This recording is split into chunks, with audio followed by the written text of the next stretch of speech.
Calling in The One, 7 Weeks to Attract the Love of Your Life by Katherine Woodward Thomas. Picture this. You've got it all together. Successful career? Check. Great friends? Absolutely. You're smart, attractive, the whole package. Yet every night, you're turning the key to an empty apartment, wondering why love keeps slipping through your fingers like sand. Why does every relationship seem to follow the same frustrating script, ending with people who can't commit, won't show up, or simply don't recognize how amazing you are? This was Katherine Woodward Thomas's reality, and here's the kicker. She was a therapist specializing in relationships. By 40, she'd never been married. Talk about irony. She knew every theory in the book, could counsel clients through their deepest issues, but her own love life? A complete disaster zone. She'd joke to friends about men being like buses, trying to laugh off the pain, but underneath, the pattern was excruciating. Her romantic history read like a warning label: married men, commitment phobes, workaholics, even a guy fresh out of prison. And the good ones? They'd somehow vanish before anything real could develop. Maybe you recognize this feeling, that gnawing loneliness that keeps you up at night. That creeping suspicion that maybe you're somehow the problem. Katherine certainly did, haunted by an ex-boyfriend's casual cruelty when he predicted it would be tragic if she never had children. Reading stories about women who'd postponed motherhood, she felt her future crumbling, convinced she'd already missed her chance at the life she wanted. But here's where her story gets interesting. Something fundamental shifted when a friend asked her one deceptively simple question: what are you avoiding by choosing to be alone in life? That question cracked something open, launching a journey that would completely transform her understanding of love. Within 2 years of turning 40 and being perpetually single, she'd met her person, gotten married, and had her first child. So what changed? That's exactly what Calling in The One reveals. Forget dating rules and manipulation tactics. This book offers a 7-week, 49-lesson roadmap for transforming your life from the inside out, dismantling the hidden obstacles that have been blocking love all along. This isn't just about finding someone. It's about becoming the kind of person who can attract and sustain a genuine soulmate, a true spiritual partner. By the time we're done today, you'll understand Katherine's fundamental discoveries about intention, self-love, healing old wounds, and creating a life so vibrant that love naturally gravitates toward you.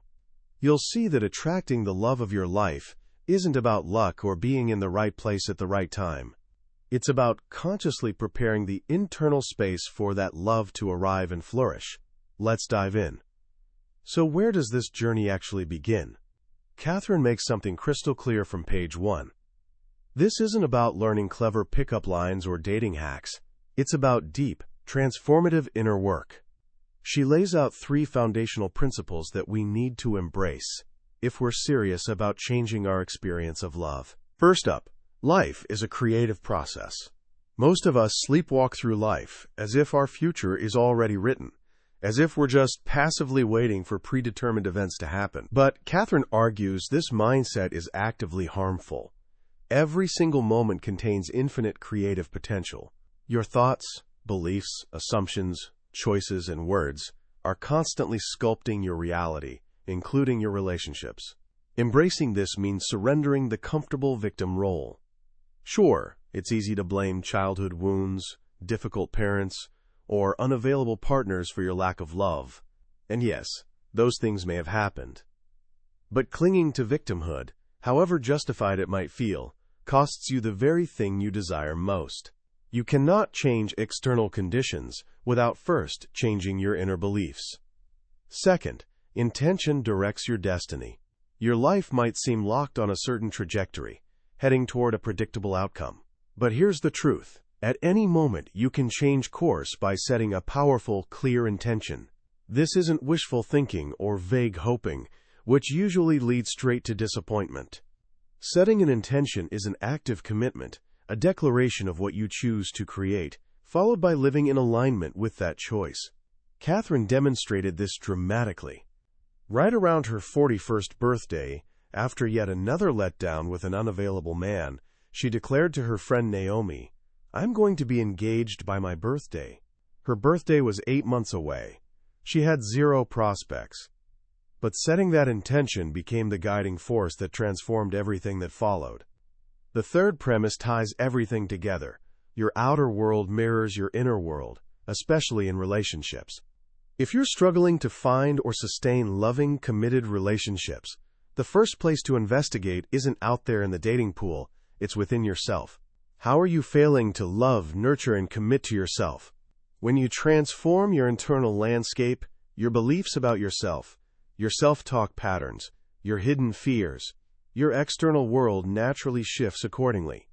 Trying to change behavior without addressing the inner source is like painting over rust. The change won't last, but heal the source, and the outer changes become authentic and effortless. These three ideas form the foundation of the entire 7-week journey. It's essentially a call to take radical responsibility for your love life. With these foundations established, the journey begins appropriately with preparing for love. Katherine points out something crucial. Many of us aren't experiencing the love we long for because we haven't yet become people capable of attracting and sustaining that level of love. Our standards for partnership have evolved dramatically. We want soulmates, spiritual partners, people who support our growth and life purpose. But have we evolved internally to meet that high standard? Romantic love today isn't about economic stability or social necessity like it might have been for past generations. It's seen as a frontier for spiritual growth, demanding vulnerability, authenticity, and commitment to another's soul development. This requires expanding our own capacity to love and be loved. And here's the thing. This practice doesn't wait until you find the one. It starts now, today, with the people already in your life. How can you open your heart more fully, right where you are? Katherine shares a simple yoga exercise to physically open the heart center. Imagine sitting, stretching your arms wide with each inhale, feeling your chest expand, silently affirming, I open myself fully to give and receive love. It's a physical practice, embodying a spiritual intention, creating internal spaciousness for love to flow both in and out. But opening ourselves requires more than intention. It requires awareness. Katherine shares a deeply moving story about her friend Laura, who was dying from cancer. In her final days, Laura developed this heightened ability to see love everywhere. She saw it flowing between Katherine and her future husband Mark, whom Laura was meeting for the first time. She saw love in the nurses, gestures, even in the janitor sweeping the hall. She could see the tangible energy connecting everyone. This story highlights how often we, caught up in our busy, materially focused culture, completely overlook constant opportunities for connection. We live with what Einstein called an optical delusion of consciousness, feeling separate when we're inherently interconnected. Our society values net worth over connection, networking over nurturing. We rely on machines and services rather than each other, fostering deep isolation. The Dalai Lama points out how this focus on independence encourages indifference to others' well-being. So the next step is consciously cultivating awareness of this interconnectedness. Start seeing through Laura's eyes. Notice the energy linking you to everyone you encounter. Neighbors, co-workers, strangers. Make eye contact. Offer genuine smiles. Ask someone how they are, and actually listen. It might feel uncomfortable at first, pushing against cultural norms of indifference. But this practice begins dissolving the illusion of separation and builds the foundation for deeper relationships. This leads us to confront our cultural discomfort with needing others. Katherine tells a wonderful story illustrating heaven and hell. In both places, people sit at abundant feasts with utensils too long to feed themselves. In hell they starve, frustrated and alone. In heaven they flourish, because they've learned to use those long utensils to feed each other. This beautifully captures our confusion between unhealthy codependence and healthy interdependence. We've become so terrified of appearing too needy that we often shut down legitimate human needs for connection, care, and support. We pretend complete self-sufficiency, but this denies a fundamental truth. Humans need humans. Love requires surrendering some autonomy, allowing yourself to be vulnerable, to rely on others and let them rely on you. Needing someone isn't weakness, it's human.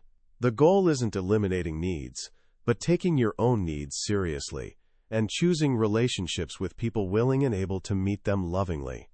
Katherine encourages identifying what you truly need in a relationship, maybe feeling valued, respected, heard, cherished, or inspired. Then, crucially, practice giving those things to yourself first. If you need to feel valued, start valuing yourself. If you need to hear you're beautiful, acknowledge your own beauty. This isn't narcissism. It's filling your own well, so you're not approaching relationships from desperate emptiness. She even suggests writing yourself a love letter from your ideal lover, saying everything your heart longs to hear, then reading it aloud with deep feeling. This practice reprograms your inner landscape to align with the love you desire. But why are we seeking love? This question brings us to a critical distinction. Are you motivated by love or by fear? Many approach the search for the one from a place of lack, fear of being alone, fear of not being good enough, fear of missing out. Katherine warns that operating from fear sets you up for failure because you tend to manifest what you focus on. If your energy centers on the fear of loneliness, you inadvertently create more loneliness. The alternative is anchoring your quest in love itself. Katherine invites choosing an essence quality, a property of love like courage, trust, joy, peace, abundance, or healing, to be the foundation of your journey. If past betrayals left scars, perhaps courage and healing become your ground. If abandonment haunts you, maybe trust and openness are what you cultivate. Create affirmations around these qualities. My life is abundant and overflowing with love, and consciously take actions demonstrating them. This shifts your energy from fear and desperation to possibility and readiness. You stop trying to escape loneliness and start actively creating a foundation for love. A crucial part of this creation is visioning. It's hard to create something you can't even imagine having. Katherine shares her own past struggle. Her early spiritual dedication involved an austere, almost nun-like vision of her life, devoted to service but devoid of romantic partnership or abundance. A minister friend playfully suggested she needed to, quote, divorce that god of poverty and marry a new one embracing abundance and love. This conceptual shift allowed her to reimagine her life, creating a vision including both service and love, partnership and motherhood. Visioning isn't just wishful thinking, it's mentally and emotionally inhabiting the reality you wish to create. It's less about controlling specifics. He must be 6 feet tall and drive a sports car, and more about connecting with the feeling of love fulfilled. Katherine differentiates between visualization, a mental process often limited by current beliefs, and visioning, a spiritual process connecting to intuition and possibilities beyond current reality. We ask questions like, what does the fulfillment of love look like in my life? And listen for the images, feelings, and symbols that arise. This often requires challenging limiting beliefs, like the idea you must choose between career success and love, or service and family. Katherine encourages creating a vision board or collage, finding images and words representing all aspects of a fulfilled life, where romantic love coexists harmoniously with career, purpose, family, and self-expression. This expands your sense of what's possible. As we cultivate this inner vision, we need to refine our understanding of what we're actually looking for. The idea of a soulmate is incredibly popular. One study showed 94% of young singles want their spouse to be their soulmate first and foremost. But what does that really mean? Thomas More defines a soulmate as someone you feel profoundly connected to, where communication feels like divine grace. Katherine cautions against getting trapped by superficial checklists of desired qualities: attractive, wealthy, specific job. These external attributes often have little to do with deeper soul connection. The love of your life rarely looks exactly like the picture in your head. She shares her own experience. She turned down her future husband Mark twice because he didn't fit her preconceived notion. It took 6 years and a moment of inner guidance. He is not going to look the way you think he should. for her to finally recognize him. Her husband, Mark, is a black man, which challenged subtle and not-so-subtle messages from her upbringing. Our ego often resists our soulmate because they challenge our expectations. True soul connection is less about instant chemistry, which can often be confused with familiarity of old, unhealthy patterns, and more about a shared life path, comfort, ease, and genuine liking. It's characterized by complementing strengths and weaknesses. Finding this requires listening with the heart, not just the mind or hormones. It means practicing being open-hearted and curious with people, rather than immediately judging or assessing them based on external factors. We practice feeling into the connection. Does this person feel warm, safe, kind? Preparing for love isn't just an internal process. It requires making tangible space for love in your life. Katherine shares a story of a man who finally met his fiancée after consciously clearing out closet space and a drawer in his bedroom for her, even before she arrived. Our environment reflects our inner state. If your home is cluttered with remnants of past relationships, symbols of loneliness, or set up exclusively for one person, like a bed pushed against the wall, it sends a message of unavailability. She suggests applying principles similar to Feng Shui: create balance, use pairs of items, 2 nightstands, 2 pillows, artwork depicting union, to symbolize partnership. Make your bedroom a sanctuary for rest and intimacy, removing work clutter or reminders of past hurts. One client couldn't sleep because she stored stressful divorce papers under her bed. Beyond the physical, we need creating space in our schedules. If you fill every moment to avoid loneliness, there's no room for someone new to enter. Tolerating the in-between time, the void between letting go of the old and welcoming the new, is crucial. This leads into the heart of the work, making completions. You can't welcome a fulfilling future while still chained to the past. This requires acknowledging that growth often involves loss. We want love without giving anything up, but every gain in life requires letting go of something else. Committing to love might mean surrendering certain freedoms. Old identities like the fiercely independent single person, fantasies about who you thought you'd end up with, or even relationships that, while comfortable, are blocking something better. Katherine had to consciously end relationships with unavailable men, including the flattering widower and flirting buddies, to become truly ready for her husband. Often, just as we commit to growth, things seem to get worse temporarily, because the old self and old structures need dissolving to make way for the new. The key is trusting the process, understanding that loss is a natural part of life, often clearing the way for some new delight, as the poet Rumi suggests. A major part of releasing the past is forgiveness. Holding on to resentment is like drinking poison and expecting the other person to die. Katherine shares her intense struggle to forgive an ex-boyfriend who she felt had deeply wronged her in a shared project. Her anger felt justified, righteous even. But she knew this bitterness was blocking her path to new love. Through a profound meditative experience, she received the insight that holding on to her need for restitution from him was preventing the universe from bringing greater blessings. In letting go of the debt she felt he owed her, she found compassion and, more importantly, clarity about her own role in creating the situation. She realized she'd given away her power initially due to her own self-doubt. Forgiveness isn't about condoning bad behavior or necessarily letting someone back into your life. It's about canceling the debt you feel is owed, primarily for your own liberation. It's accepting what happened and taking responsibility for your part, even if your part was simply staying too long or not protecting yourself adequately. Often, the real gifts are the lessons learned. Once Katherine truly forgave and took responsibility, blessings flowed into her life. Meeting her husband, conceiving her daughter, financial abundance. The antidote to resentment is acceptance. This work also involves releasing toxic ties. These are relationships that drain your energy and personal power, often characterized by fear, obligation, or guilt. Susan Forward's FOG, Katherine gives examples.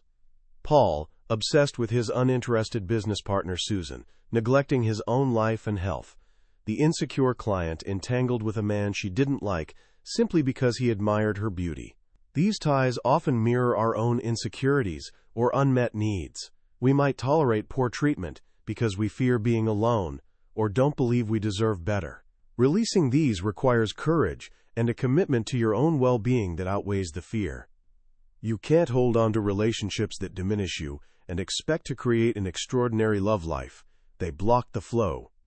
We also need to examine and renegotiate old agreements, both spoken and unspoken, that might be unconsciously shaping our choices.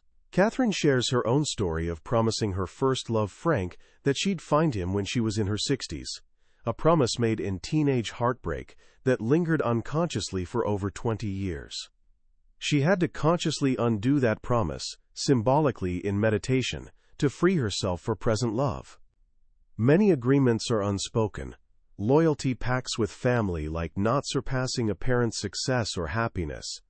Agreements made with ourselves in response to trauma, like Nancy, deciding never to trust anyone again after a frightening childhood hospital stay. These agreements act like subconscious intentions, influencing who we attract and what we allow into our lives. Identifying and consciously releasing or updating these agreements is vital. All this leads to confronting our sacred wounds. These are deep hurts, often from childhood, around which we build identities. Elizabeth, molested at age 4, carried the belief, "I'm dirty," for decades, creating relationships that mirrored this brokenness. The healing came not from trying to erase the wound, but by changing her relationship to it. Katherine reframes these deep wounds not just as sources of pain, but as potential sources of strength, compassion, and purpose, our sacred wound. Where we've suffered most is often where we have the most to offer others. But we must stop defining ourselves solely by our woundology, bonding with others through shared victimhood.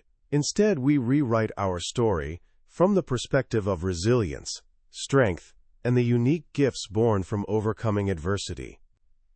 The process continues with deeper healing of core wounds.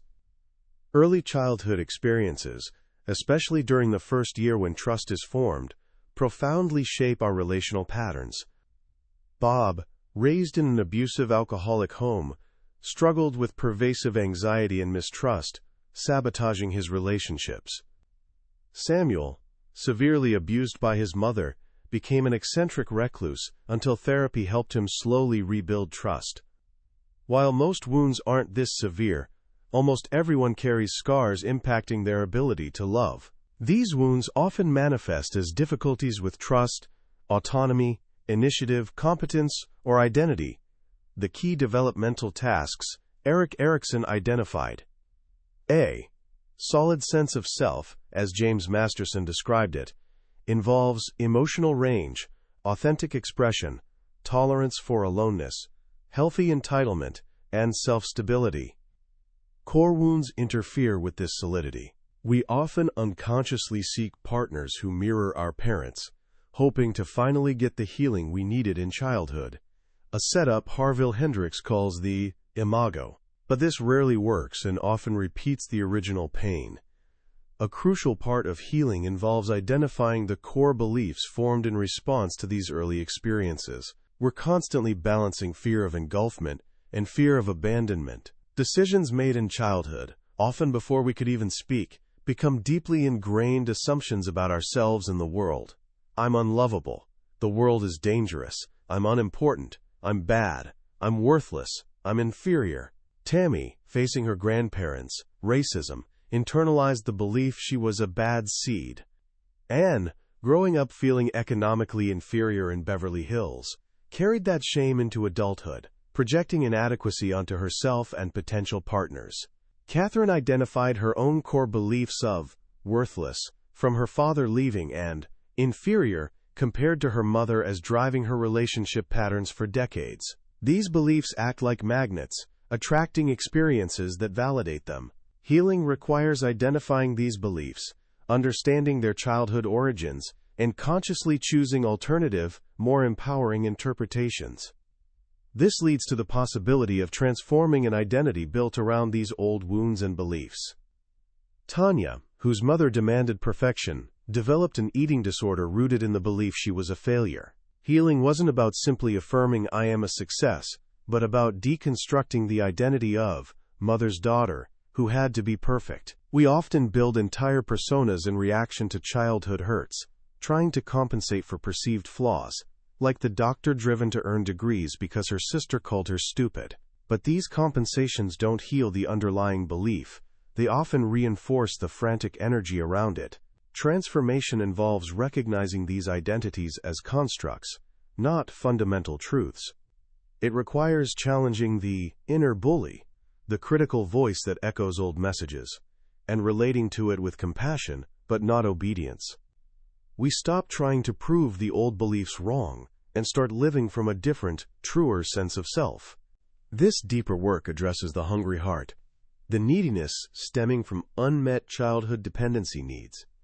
Falling in love often triggers this deep hunger, making us feel possessive, insecure, or desperate. We try to get from current partners what our parents couldn't give us. But present-day relationships can't truly fill past voids. Until the original wounding is healed, no amount of external love feels like enough. It's like pouring water into a sieve. Angela, whose depressed mother couldn't nurture her, longed for a Prince Charming to fill that void, but attracted a man who felt burdened by her needs, mirroring her mother's dynamic. Healing requires grieving the past losses, accepting they can't be undone, and taking responsibility for reparenting ourselves, actively giving ourselves the attention, support, protection, nurturing, or cherishing that was missing. When we fill our own cup, we stop attracting partners who mirror our deprivation and start attracting those who can meet us as whole adults. Part of becoming whole involves reclaiming the disowned self. We often reject parts of ourselves, both shadow qualities like anger, envy, selfishness, and light qualities like power, beauty, talent, based on childhood messages about what was acceptable. Penny, the actress, rejected by envious peers, learned to diminish her talent and beauty to fit in, carrying that anxiety into adulthood. Zan, angry at her absent father, overdeveloped her male energy for self-protection but felt ashamed of it, hindering her ability to connect with men. Healing involves acknowledging and integrating all parts of ourselves, understanding that our perceived flaws often hold keys to our strength and authenticity. When Penny owned her power, she attracted a powerful partner. When Zan accepted her masculine strength as a gift, her hostility towards men dissolved, opening her to love. True intimacy requires bringing our whole, complex, imperfect selves to the table. After this intensive period of excavation and healing, Katherine includes a release ceremony.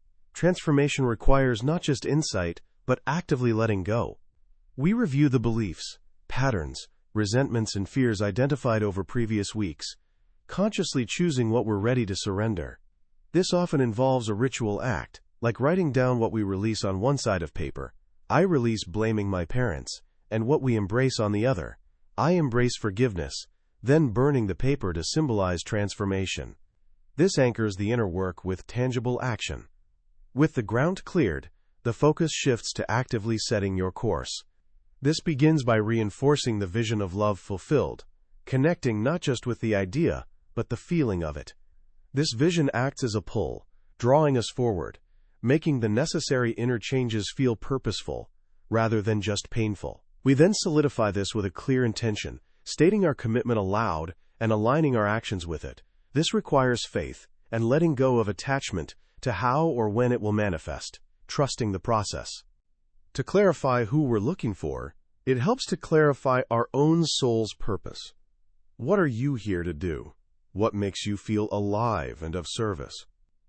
True spiritual partnership often involves a shared sense of purpose, supporting each other's destiny. Aligning with your own purpose helps you recognize a partner whose path resonates with yours. Making wise choices on this path requires learning to receive inner guidance or intuition. This involves quieting the mind, asking questions, and listening for subtle answers that come through feelings, hunches, or synchronicities. Katherine suggests practices like writing letters to God or wisdom, and listening for the response that flows through the pen. Cultivating this inner connection helps you discern truth beyond logic and external opinions. Crucially, attracting love requires establishing personal integrity, aligning what you know, what you say, and what you do. Inconsistency creates inner fragmentation and drains your power.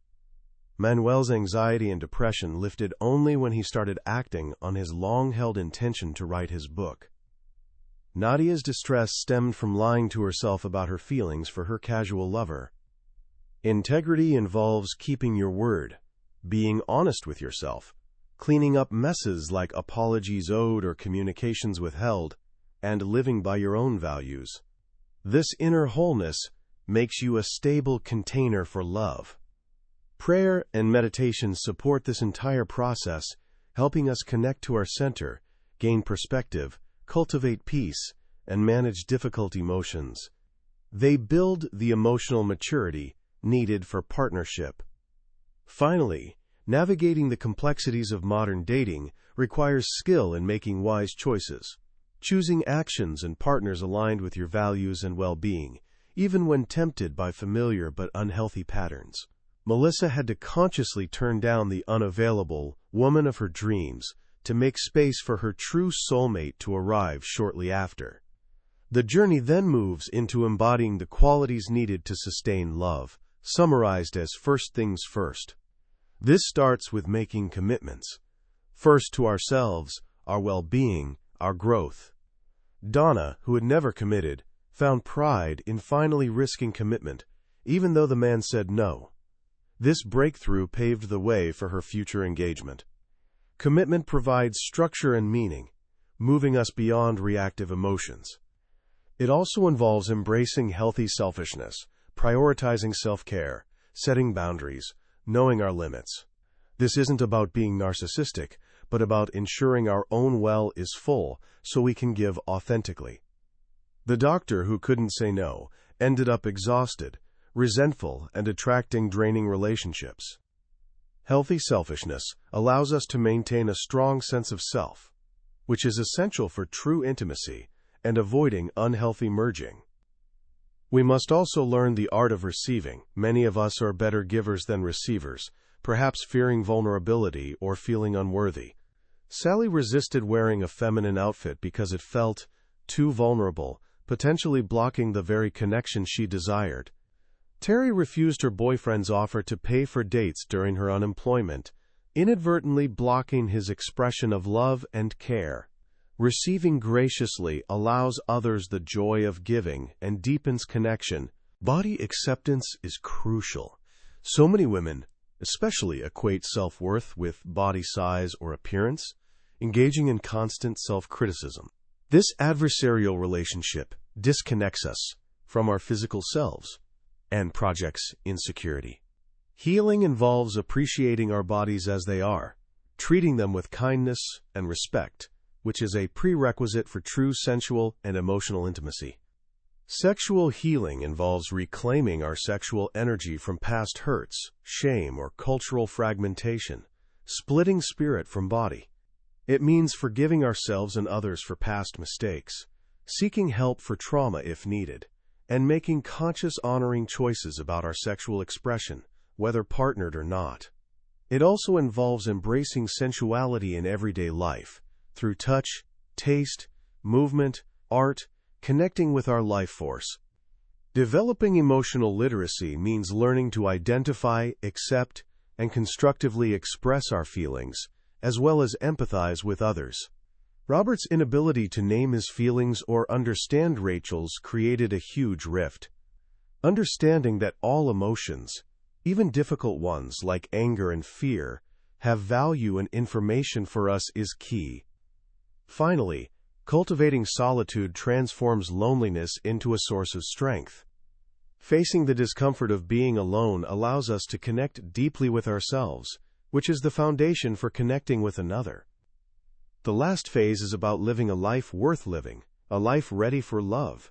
This involves practicing generosity, not as manipulation, but as an overflow of an abundant heart.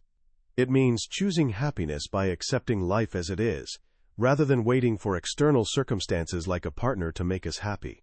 It requires overthrowing the boogeyman, facing our deepest fears like abandonment or rejection, rather than letting them dictate our choices. It demands being at cause, taking 100% responsibility for our experience in relationships, ditching the blame game. It means living the questions, staying curious and open to growth rather than needing all the answers. And it requires developing skills in listening with an open heart and speaking up authentically and respectfully. Ultimately, the journey culminates in living love fulfilled. This isn't a destination reached only after finding the one. It's a way of being now. It's about living an enchanted life, finding magic in the ordinary. It's about letting love live your life, making choices based on love rather than fear. It's embracing the shift from me to we, understanding interdependence. It involves the ongoing challenge of forgiveness, 70 times 7. It's anchored in giving thanks, cultivating gratitude for all that is. And it requires being a yes to love, taking risks, and staying open. Finally, it means holding the high watch, maintaining faith, and actively living as if your beloved is already on their way, because you have become the person ready to receive them. You've dug the ditches, trusting the rain will come. What Katherine Woodward Thomas offers in Calling in the One is far more than a dating guide. It's a profound manual for self-excavation and transformation. The core message, woven through all 49 lessons, is elegantly simple yet incredibly challenging. The love you seek, out there, is a direct reflection of the love, acceptance, and wholeness you cultivate, in here, within yourself. It turns the traditional search for a partner on its head. Instead of focusing solely on finding the right person, the emphasis shifts entirely to becoming the right person, someone who is truly available, healed, and open to the kind of deep spiritual partnership many of us yearn for. What makes this book resonate so powerfully, I believe, is its unflinching honesty combined with its practical, step-by-step approach. Katherine doesn't shy away from the messy realities of healing, facing core wounds, confronting limiting beliefs, grieving past losses, releasing toxic patterns. But she frames this often difficult work not as punishment or a chore, but as necessary preparation, the sacred tilling of soil before love can bloom. The 7-week structure provides a container, a manageable rhythm, for what can feel like overwhelming inner work. The emphasis on taking 100% responsibility is perhaps one of the most empowering, albeit initially confronting, aspects. Giving up the blame game, blaming parents, exes, society, or perceived personal flaws, and stepping into the role of conscious creator of your own experience, is liberating. It restores agency. If our outer world mirrors our inner world, then changing our inner landscape gives us the power to change our outer reality. So, how can you start applying these principles today, right now? You don't need to tackle all 49 lessons at once. Start small. First, practice presence. Just for today, try listening differently. When someone speaks, put aside your internal commentary, your urge to respond, or your assessment of them. Just listen with openness, as if trying to truly understand their world. Notice how this shifts the connection. Second, identify one limiting belief. Think about your love life. What's one negative belief you hold about yourself or relationships? For example, I'm not good enough. All the good ones are taken. Love is painful. Just notice it without judgment. Acknowledge its presence. Awareness is the first step to transformation. Third, commit to one act of self-love. What's one small thing you can do today purely to nurture yourself, something that fills your own cup? Maybe it's taking 10 minutes to sit quietly, buying yourself flowers, saying no to an obligation that drains you, or simply speaking kindly to yourself in the mirror. These small steps begin the process Katherine outlines, shifting your focus inward, taking responsibility, and cultivating the inner state that naturally attracts love. That was our exploration of Calling In, The One, by Katherine Woodward Thomas. We've journeyed through the core ideas today: the power of intention, the mirror of relationships, the necessity of healing, and the art of becoming truly available for love. But honestly, listening to a summary is like looking at a travel brochure. It gives you a glimpse, but it's not the same as taking the trip yourself. The real transformation happens when you engage directly with the lessons, do the exercises, and allow the author's wisdom to work on you personally. If the ideas we discussed sparked something within you, if you felt a flicker of recognition or hope, I genuinely encourage you to pick up the book. Reading it isn't just about absorbing information. It's an experience, a guided process that could truly shift how you approach love and, ultimately, how you live your life. You can find a link to the book in the description below. And if this summary provided value and gave you some food for thought, please consider liking this episode and subscribing to our channel, Billionaire's Bookshelf. We delve into transformative books like this regularly, aiming to extract the most potent wisdom to help us all grow. Join us next time as we unlock the insights from another incredible book. Let's keep learning and becoming better together.